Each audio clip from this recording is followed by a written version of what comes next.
New World Next Week. I'm James Corbett of CorbettReport.com. And I'm James Evan Pilato of MediaMonarchy.com. Generals gathered in their masses. We've got that story, plus CRISPR's unintended mutations. But first, Saudi king names son the new crown prince, upending royal succession line. This comes via Reuters, and this is still a developing story as I come to you on the first day of summer. Saudi Arabia's King Salman made his son next in line to the throne, handing the 31-year-old sweeping powers as the kingdom seeks a radical overhaul of its oil-dependent economy.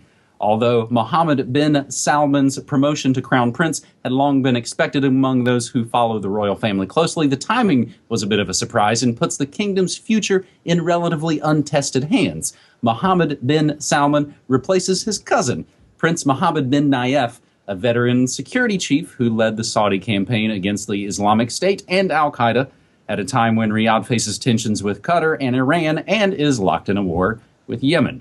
His appointment may make Saudi policy more hawkish against arch-rival Iran and other Gulf rivals, such as the aforementioned Qatar. Under his watch, Saudi Arabia has developed aggressive foreign policies, Yemen, Qatar, and he has not been shy about making strong statements against Iran. It is really not a question of if, but rather of when a new escalation with Iran starts, so said oil consultancy Petromatrix. And yes, America's next top president already called MBS, as they call him, to congratulate him on his promotion. Now, we talked about that radical overhaul of its oil-dependent economy just over a year ago here on New World Next Week in the story, Saudi Arabia plans $2 trillion mega fund for post-oil era. And that's kind of tied in with the coming Agenda 2030. James, a lot of deck chairs being rearranged on the old ship estate. So what do you make of this latest move? Well, it is interesting, and it does, as you say, upend over half a century of tradition of succession here. And to be fair, I suppose it's not the first time that King Salman has changed the succession order. When he came in a couple of years ago, he deposed Prince Mukrin in favor of Mohammed bin Nayef, and now he's deposing Mohammed bin Nayef in favor of Mohammed bin Salman. So another change, but this time a more significant one, because of course the succession line has been going horizontally through the sons of the founder of the Saudi royal family. Now they're moving on to the grandchildren generation, so they're moving down a generation. This means that if and when King Salman kicks the bucket, there will be a exceptionally young king in charge of the country for the first time in a very long time, and with potentially decades ahead of him to rule the country and implement his Saudi Vision 2030. And you mentioned that before. In fact, he was the one who wrote Saudi Vision 2030. He was the architect of it, and I will put a link into Al Arabiya, where they have the full text of Saudi Arabia's Vision 2030, where you can read all of the ambitious things that he's written about that he wants to bring about in the next 10 years or so in the Saudi kingdom. But I think probably the most important thing to note is that MBS was the defense minister, or is the defense minister, who is the architect of the Yemen war, which no matter which way you look at it, even if you are a Saudi thinking about Saudi's interests and those, fighting that proxy war against Iran, because that's what we know it's all about, blah, blah, blah. Even from that perspective, that militaristic perspective, it's a total disaster. The Saudi kingdom having spent billions of dollars on this and devoted all these resources to essentially arrive at some sort of a stalemate at this point, where the Houthis are still in control of the capital, and they haven't really accomplished what they set out to accomplish. So I don't think that's something he necessarily wants to put as front and center on his resume.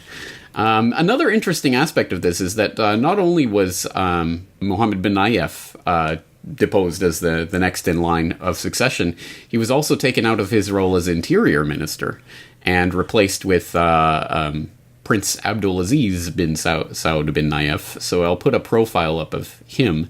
That's an interesting little move as well, because not only to lose the line of succession, but to lose the interior minister post, which had been a pretty important part of the Saudi deep state, but it has been sort of defanged in recent years and even in recent days with some moves that have been made. So there's definitely a shakeup that's going on right now in Saudi Arabia, but unfortunately for the rest of the world, it does not mean a nicer, happier Saudi Arabia. I mean, certainly as what you were quoting there, Iran is in the crosshairs, and the whole Qatar brouhaha and all of that is just part of that. So I wouldn't expect a huge change on that front from MBS. And I was even talking on my own morning show this morning about Yemen and the code black situation for cholera going on there. So speaking of a militaristic perspective, we move to our second story this week on New World Next Week, episode 314, with another article from our friend Brandon Turbeville on Activist Post. World on precipice as Russia threatens to shoot down U.S. jets and the U.S. refuses to back down. The world is perhaps closer now to World War III than it's been in 5 decades, as the situation in Syria is heating up yet again. In just the last few days, 3 to 4 days, the United States has attacked the Syrian military, shooting down a jet. Iran has launched missiles into Syria. Russia is threatening to shoot down American planes, and the U.S. is just digging in its heels and continuing to threaten and provoke both the Russians and the Syrians. That's pretty much the micro version of the situation, the prime situation in which the U.S. may decide to conduct a strike against Syrian military forces or otherwise invade the airspace designated by Russia as off-limits, thereby calling Russia's bluff in regards to its threats. James, there's a lot of threats going on, and again, each move seems to kind of ratchet it up. And we know full well, just as we've already sort of seen, that America's next top president won't hesitate a moment to start launching missiles with whatever the mad dog and the generals gathered in their masses suggest for him to do. James? It seems that we keep going back to Syria when these dramatic escalations occur, and that is because they continue to escalate. It's hard to overestimate how important this is, and it seems on an hourly basis now, crazier and crazier stories are coming out. We have the shoot down, and then we have Iran shooting some missiles into Syria, which is a significant step as well. We have numerous reports in the last few days of pro-Assad drones, which is the way it's generally described in the Western MSM, i.e. drones, Iranian or otherwise, that are operating in the Syrian theater that are being shot down by the U.S. You have Russian pilots buzzing F-16s in increasingly hairy situations. And, of course, in the immediate wake of this shootdown, which did not involve the U.S. using its deconfliction line with Russia to warn of potential activity before it occurred, we see Russia basically coming out and saying they're going to target any flying objects over Syria where its air force is active. Could you think of a scarier situation in terms of maintaining some shred of peace in the world other than being on that kind of knife-edge trigger? And even that, I mean, that did send the Pentagon into a bit of a tizzy, and they announced that they were going to try to reestablish the deconfliction line with Russia as soon as possible. I haven't heard any update on that, but I will throw in a link to a Truthdig article, Can the U.S. Establish a Deconfliction with Russia and Syria? I will also throw in a link to, I think, an important report for people who are confused by the kind of on-the-ground movements that are going on right now. There's a report on Al Monitor, the geopolitics behind the race for eastern Syria, talking about the different players and factions and where they're lining up and what's going on. Part of this, I think, has to do with the U.S. and their ally/proxies trying to carve out a piece of Syria that they don't want the Syrian government to come in. I mean, they're both fighting ISIS, right? Ha ha ha. But the U.S. and the Kurdish portion that they're fighting with want to carve out their little piece of Syria that presumably will maintain their little piece of Syria no matter, towards the end goal of actually getting rid of ISIS. So there's definitely some geopolitics that are going on right now, and these are extremely important moves that really do put everything on a knife edge. Horrible, horrible developments here. And I would love to say that there's an easy way to climb down from this, But at the moment, there doesn't seem to be. And I've even seen some reports of some Russian diplomats canceling meetings in Washington and things like this. So it just continues to escalate and ratchet up and up and up and up. And I fear that people are going to be the boiling frog at this point. Oh, we've heard this before. Oh, it's, it's no big deal. We can take our eyes off this. I think Syria continues to be the most furiously boiling cauldron on the stove at this point, and we should definitely be keeping our eye on the day-to-day developments there, because it could get a whole lot worse very quickly, depending on what moves are made in the coming days.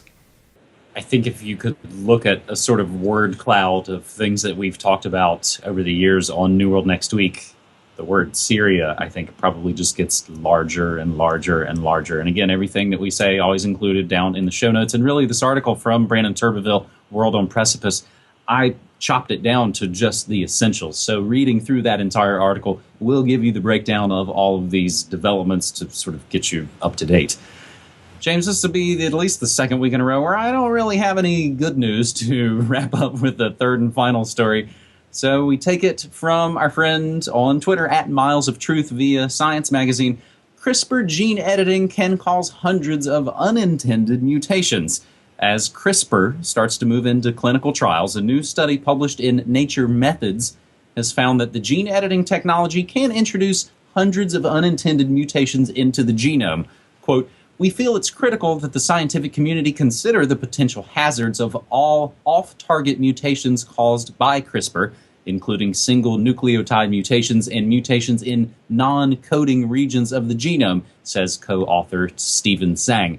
The first clinical trial to deploy CRISPR is now underway in China, and a U.S. trial is slated to start next year. But even though CRISPR can precisely target specific stretches of DNA, it sometimes hits other parts of the genome. So that's what they're talking about in non-coding regions. And this is what we've talked about in the past about GMOs. It's the ripple effect. It's the domino of all of these unintended consequences. And actually, if you hit the links and follow this, you'll see even the comments on Science Magazine saying, oh, great, more ammo for the anti-GMO crazies. But this paper is titled Unexpected Mutations After CRISPR Editing in Vivo.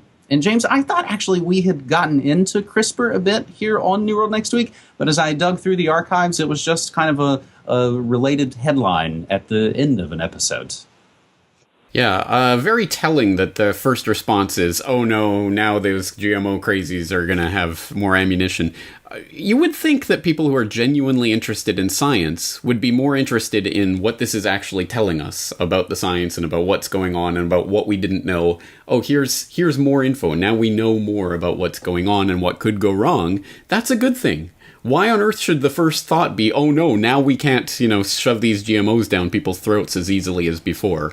That, I think, shows the bias that's going on here. And it's not like we need to point out the fact that science can be biased, or the people who perform science can be biased and come to basically work towards conclusions they've already worked out in their mind. But at any rate, there's more examples of that. For people who do want to hear the crazy anti-GMO people's version of what this is about, you can go to gmwatch.org, which has an article, CRISPR-Induced Mutations, What Do They Mean for Food Safety? And a short excerpt from that is, I agree that the whole genome sequences of gene-edited organisms must be submitted to biosafety authorities, and if the whole genome sequence did not show any additional mutations / off-target effects other than those intended, this would be somewhat reassuring.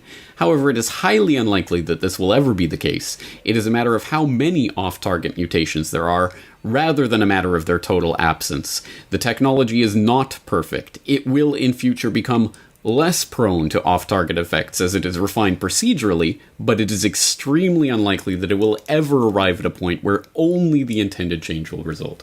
Which, right there, is the point. We will never have a 100% complete perfect technique here, at least not with CRISPR, and we have to take that into account into anything that you're going to do with this, because there are going to be off-target effects, and you cannot plan for them, you cannot calculate them, and once they're out in the wild, they're out in the wild, guys. Nothing you can do to put that genie back in the bottle, as we've seen many, many, many times with the spreading of these GM organisms, despite best efforts of the people handling these trials.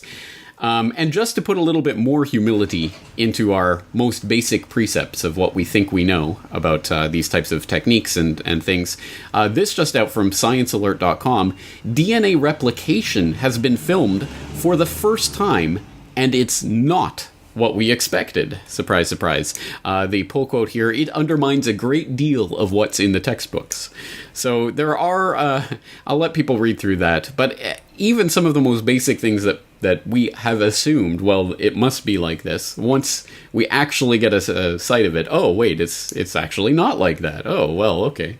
So everything we thought we knew is wrong. And of course, this is science. This is how it works. We discover things that are new and that completely change our understanding of what went before. It happens all the time, and that should be expected by anyone remotely familiar with what science is.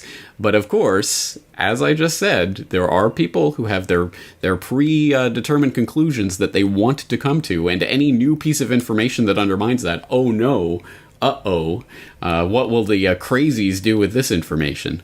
So let's maintain our anti-scientism stance, where we do not treat scientific consensus as it exists in this current moment as the truth and the only possible truth. And let's maintain our humility. And let's definitely apply that to these genetic monstrosities that are being created in labs that, oh, by the way, isn't a perfect 100% laser-like precise editing tool. It's actually a sloppy tool that will create random mutations. Speaking of performing science, I've got a couple of relateds. One, a scary new one, another one from Activist Post, filed under the Department of What Could Possibly Go Right. Scripps scientists publish how they made bird flu more transmissible. So that's now all out there in public. See, James, we ask, for them to publish their reports, so they're just giving the people what they want, right? The other is a flashback to something I reported on last fall, and it's in the Media Monarchy archives, and it came again from Science Magazine. The Hollywood Reporter reports Jennifer Lopez set to produce new NBC bioterror drama, at this point called CRISPR. Each episode of the new J-Lo produced show, slated to air on NBC, will investigate a criminal bioattack based on the CRISPR gene editing technique, from a genetic assassination attempt on the president to the framing of an unborn child for murder. If the project moves forward, they're still all working on it, writing it. The drama will center on a scientist teamed up with an FBI agent going against her former mentor at the CDC, who's gone crazy mad as they battle for control over the human genome. So that is coming soon to some must-flee TV. James, any comments about Jenny from the Block? Oh, absolutely not. Couldn't care less. But enjoy your predictive programming, folks. That's it. Coming soon to a boob tube near you. So there is a little bit of good news I can use to wrap up this episode, and that's the latest episode of the spinoff from New World Next Week, and it's called Good News Next Week. Some of the ways that we are winning in solutions-oriented stories. I call it You Gotta Fight for Your Right to Repair, and it gets into homeless beekeeping, the right to repair movement, and the seed destructor. So you can find all of that down in the links below. And again, as we always like to say at the end of this episode, this is independent, non-commercial, alternative media brought to you by you. And you can support our work at MediaMonarchy.com/support and CorporateReport.com/support. Easy for you to say. I know, very easy. All right. Well, other than that, thank you very much for today's 3 stories, James. Strike that last little bit of mumbling from the record, and this will be a great episode of New World Next Week. Thanks, buddy.